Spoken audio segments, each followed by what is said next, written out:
Welcome, everyone. This is our info session for Live into Leadership, my 6-week online course that's starting in August.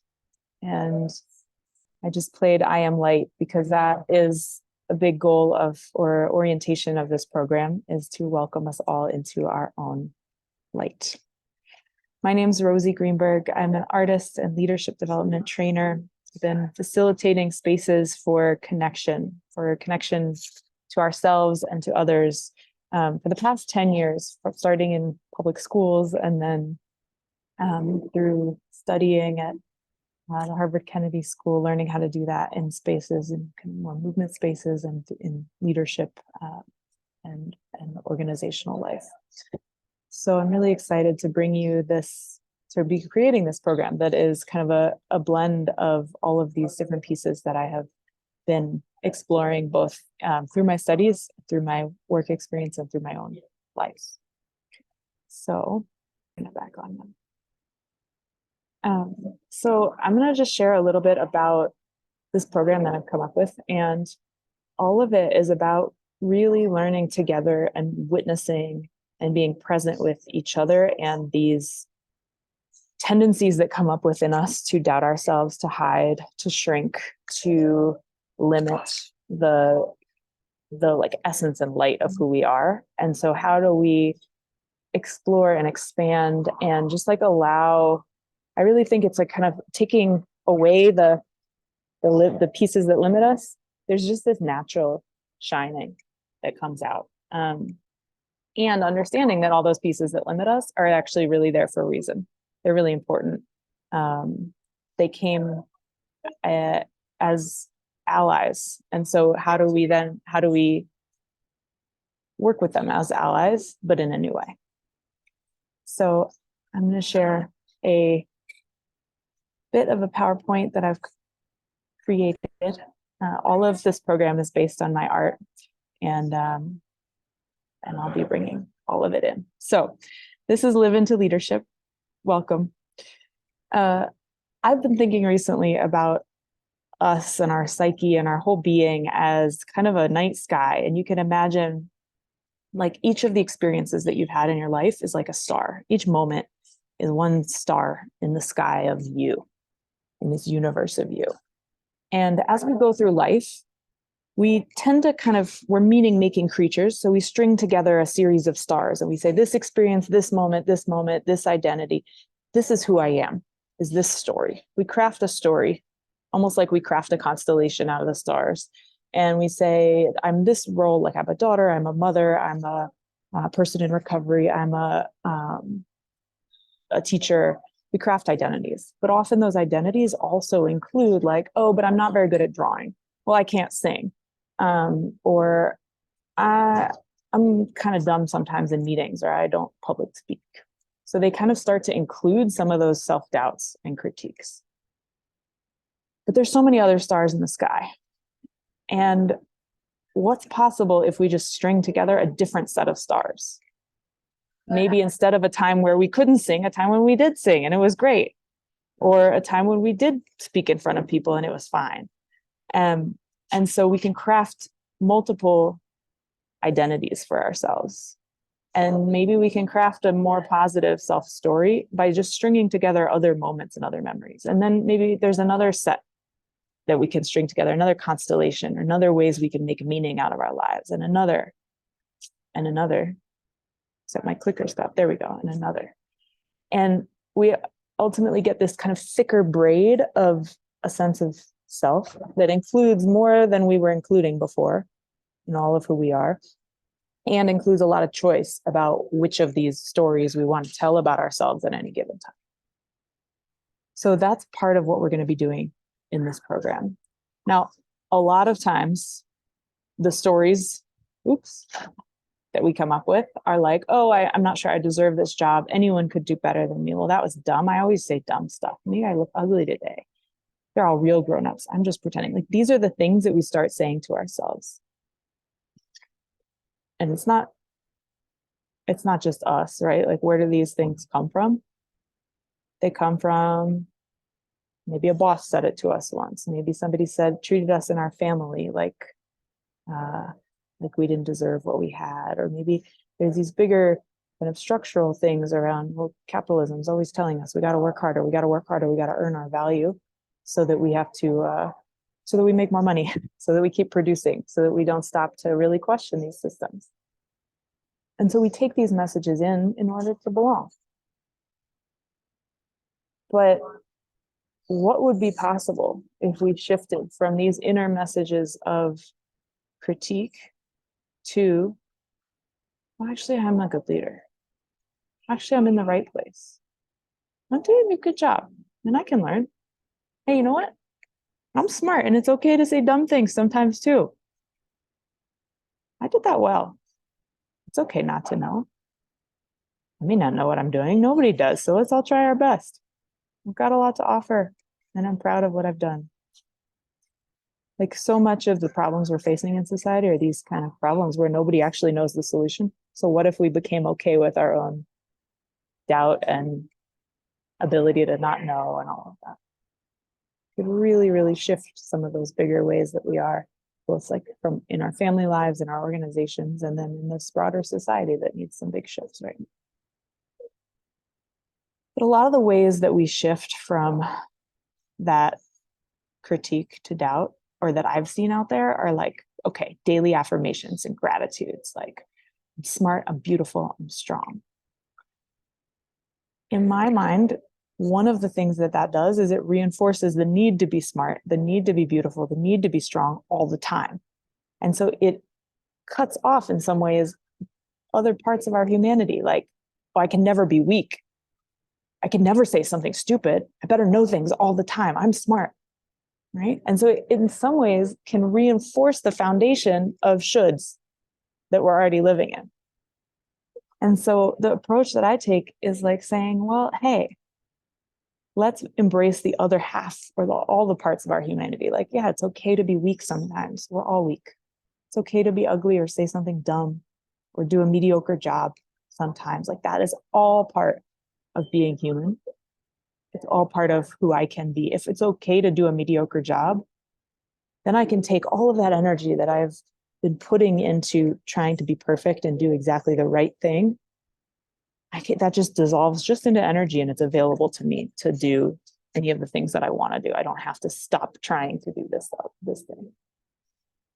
It's part of the kind of the theory of how I think about all of this and the energetic flow of it, so that we're moving from this sense of like, I can't do this, to I've got this, but not through a sense of not just pushing and continuing to push and should ourselves, but allowing and saying, hey, there are real reasons why I got those messages.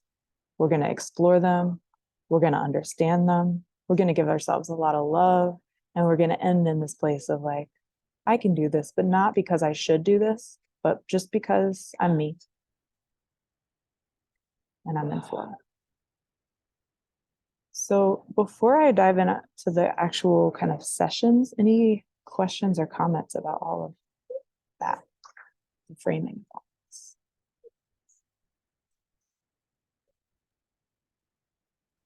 I really like the affirmation picture you have. I remember that also resonated a lot with me, because yeah, I'm always trying to hide the negative or like push it away and not accept it, and like stop the bad feelings. Like, no, you're not allowed to feel angry or envy or anything like that. You're not supposed to feel that. And yeah, it's like you cannot stop it, right? It's like, just embrace it. I really like that thought. Thanks for sharing. Yeah, how often do we spend energy and time trying to not feel something that just is true? There's just something true for us. It's just a feeling.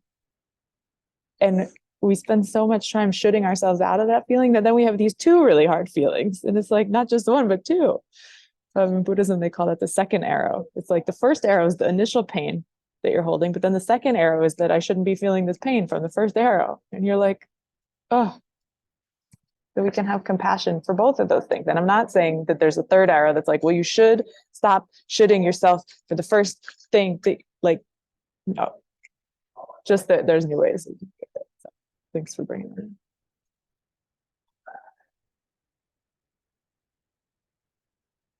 Anything else?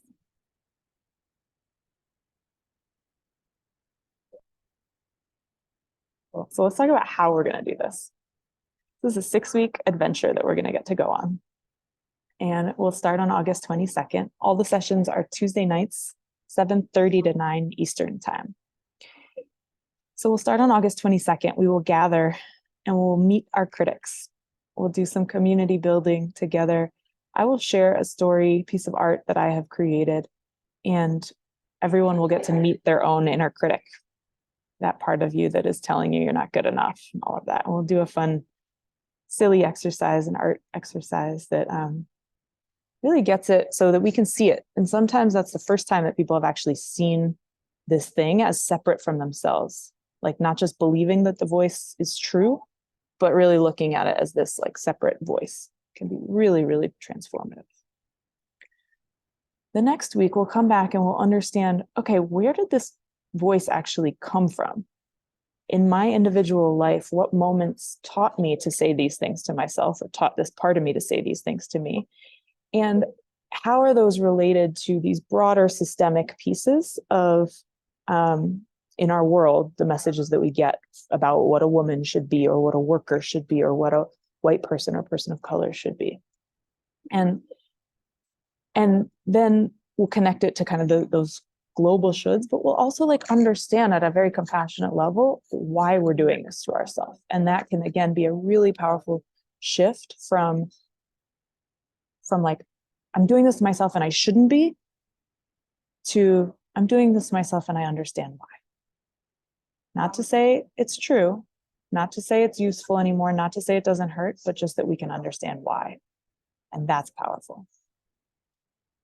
The next week, and I might shift these a little bit, but we'll explore, okay, in a given moment when this critical voice is coming up, how do I craft a new response? So we'll reflect on a particular instance of self-doubt, and we'll think about what is the actual inherent wisdom there? What is this voice trying to tell me that I can keep and use as a protective, supportive ally? And what is not useful and not true that I just am going to say no to, and how to craft that boundary.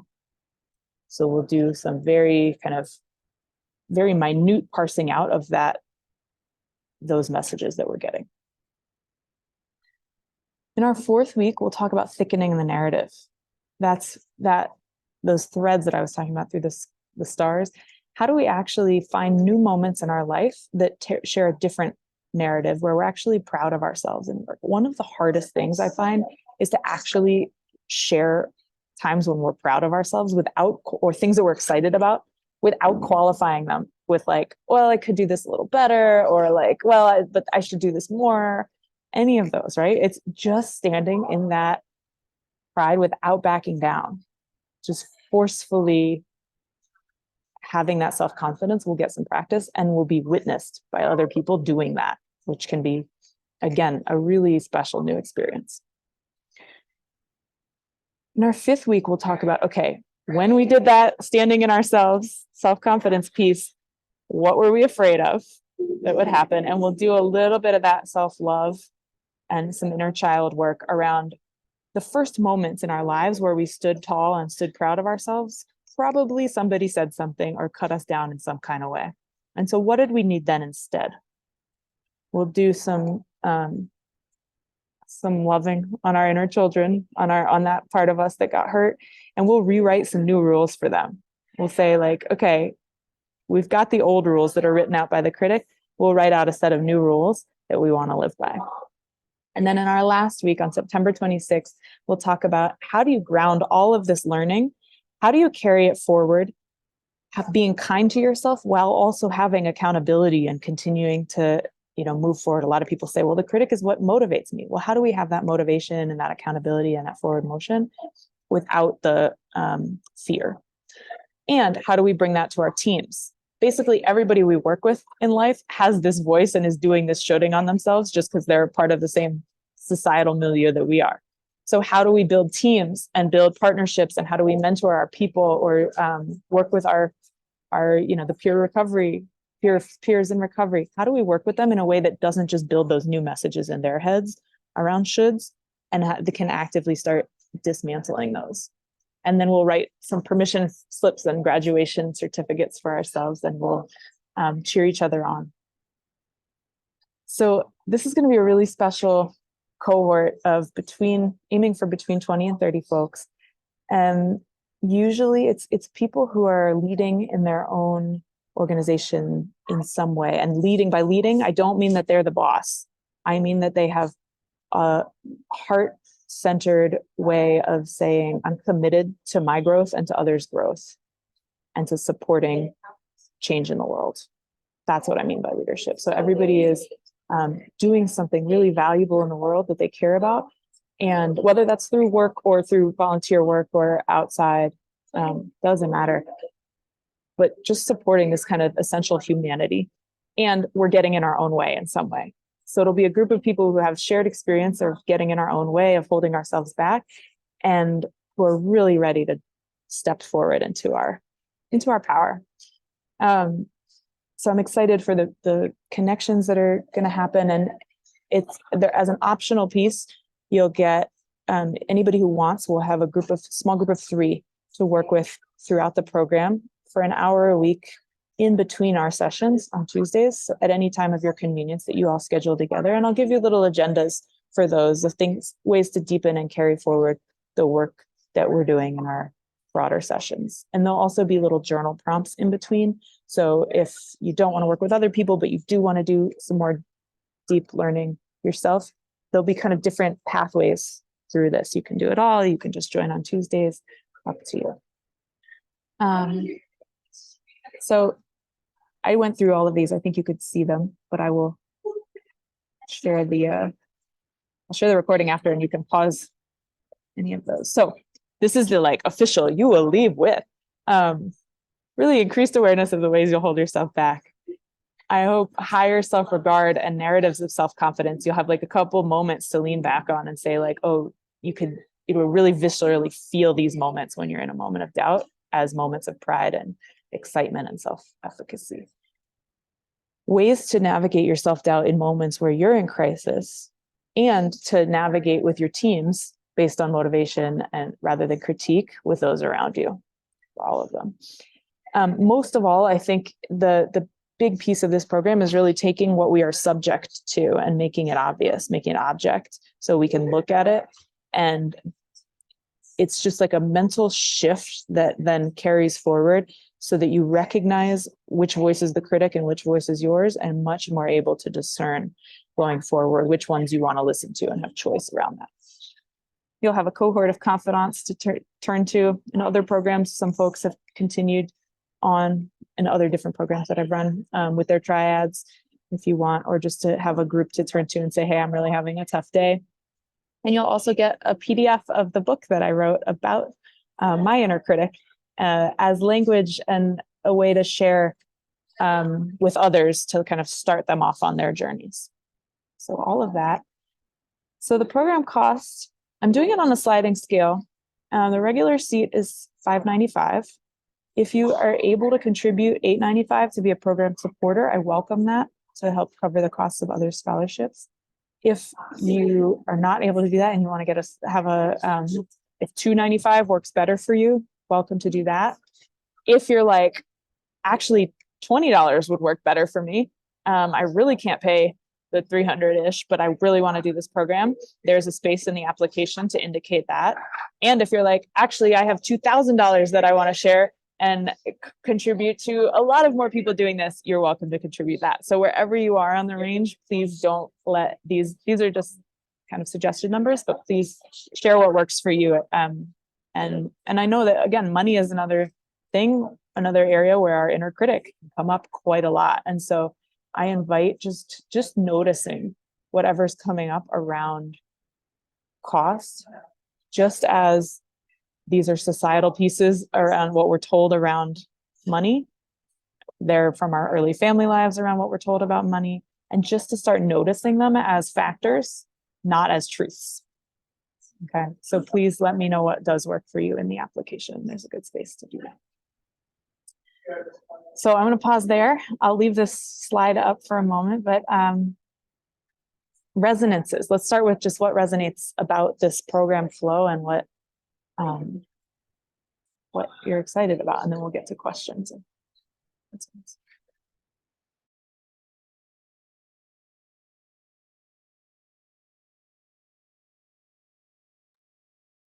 I like that the fourth week thickening the narrative.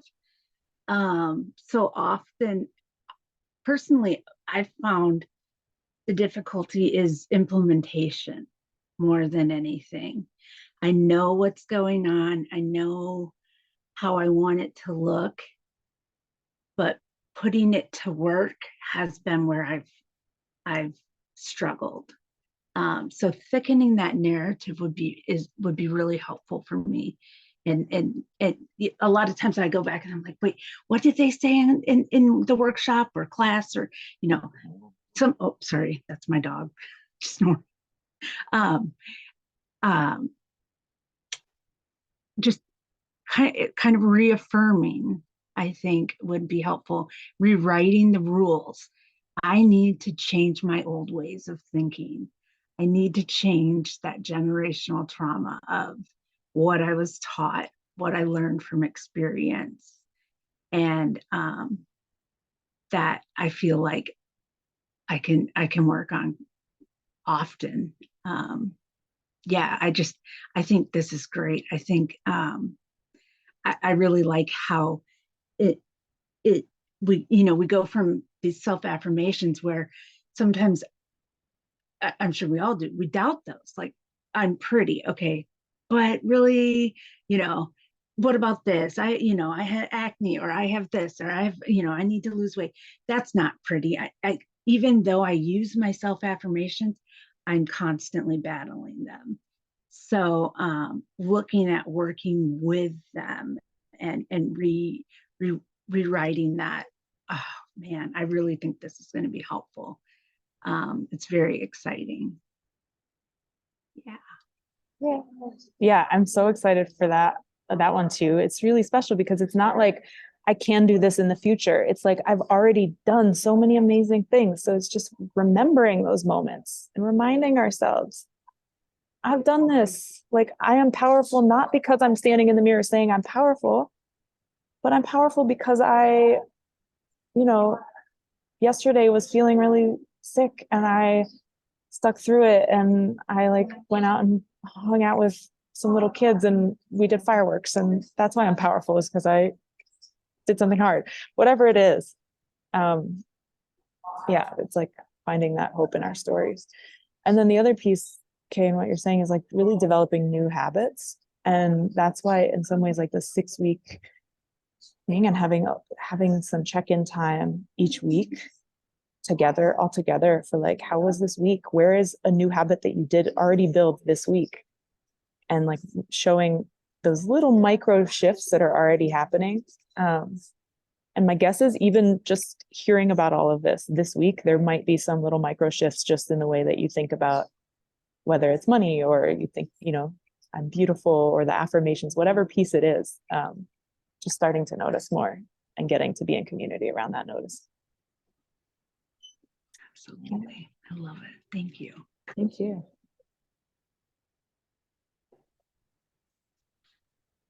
I think the understanding the origins and crafting new responses piece is also are really attractive.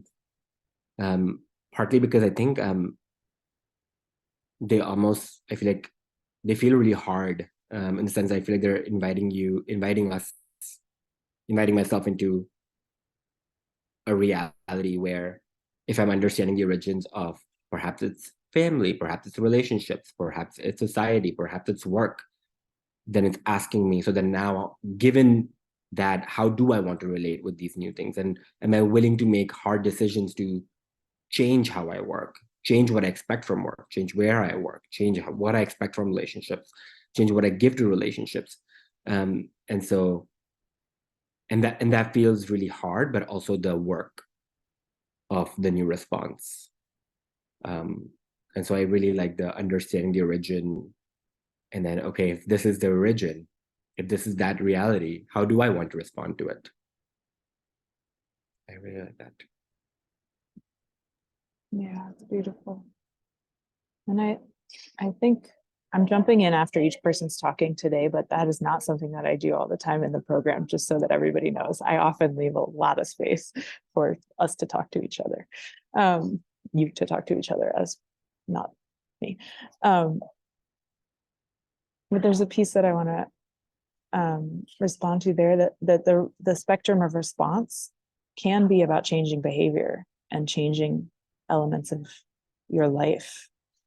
And it can sometimes also just be honoring the pain or grieving.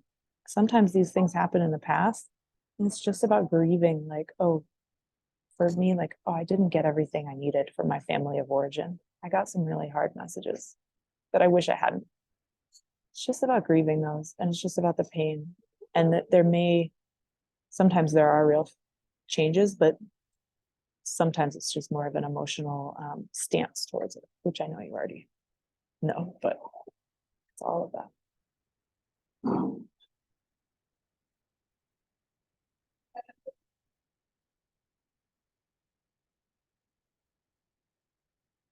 Yeah. Any questions?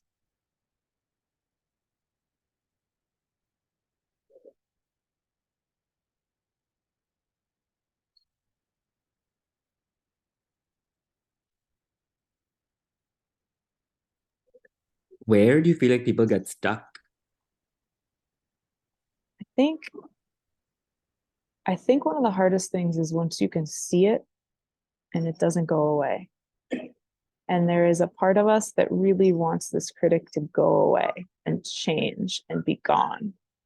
And so there can be some self-shaming messages around, like, oh, I've done so much work and it's not going away. I still have those too. And I think there is a way we can get stuck if we believe that it should go away, or if we believe that we should get rid of any part of ourselves. And we can get stuck in that like push-pull thing. But I think that's just another part of us that is trying to help us and trying to, be perfect in a certain way. So I think that's the hardest thing, is like easing into that and exploring and understanding and just being with rather than pushing it away. And that, I think, is a tension that I'll be exploring throughout the program too, as I'm guiding this experience, is how to, people come in, we're feeling stuck with these voices and with these messages and with this sense that we're not good enough. We're really feeling stuck, a lot of us. And so how do we want to move through that at the same time as we're not trying to push away and cut it off and bury it? And so that's a tension that I will be working with as well, is saying, like, essentially, you are perfect just the way you are. There's nothing to fix here. There is a wisdom and an intelligence that's gotten a little twisted, and we're just sitting together, almost massaging until we can untwist it, while also recognizing the real pain and struggles that wisdom has put us through.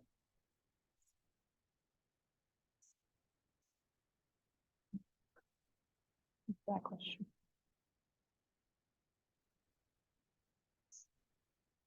And one thing that's really important to me throughout all of this is that we do it with a sense of levity and play. We can get really serious in this work, and that too can be part of that. Like, there's something about me to fix element. And so there's something about, we'll start off with some improv. A lot of the exercises that we do are a little bit silly. There's art, there's role play.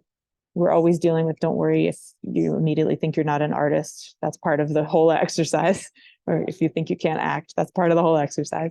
But we'll take it with a little bit of joy, because I think joy is one piece that the critics often take away from our lives, and our ability to just be silly and play is one thing that goes away first when we're shoulding on ourselves. So, yeah. And the program's going to be, I mean, you could probably tell already, but it's going to be very interactive, very participatory. So there'll be activities and exercises that you'll be doing throughout. And at the same time, I try to almost protect anyone from having to share. So we won't do it too much kind of like, okay, now I'm putting you into a breakout room where you have to share with one other person like your deepest, darkest secrets type of thing. We'll ease into more of the personal sharing, and we'll also give lots of options for if you want to share in a large group, if you want to just listen, if you want to share in small groups, kind of thing. So I don't like to put anybody on the spot around this material, especially. So yeah, that's what we're going to be doing. I really hope you'll join me. The application is live. I'll type it into the chat, bit.ly/live-into-leadership. It is also on my website, and there's more information at lovethatmess.com/events, and or you can email me. If you've already applied, which I believe, Kay, you have, you will get, the applications close on July 15th, and I'm hoping to send out a first round of just registrations this week. But if I don't get around to that, you'll hear by the 15th. Yes, you can sign up for my newsletter on the website, lovethatmess.com. Please do. And the LinkedIn posts, if you friend me on LinkedIn, you'll be able to see them. And Instagram also is a good way. They're also being posted there. Instagram is love that mess.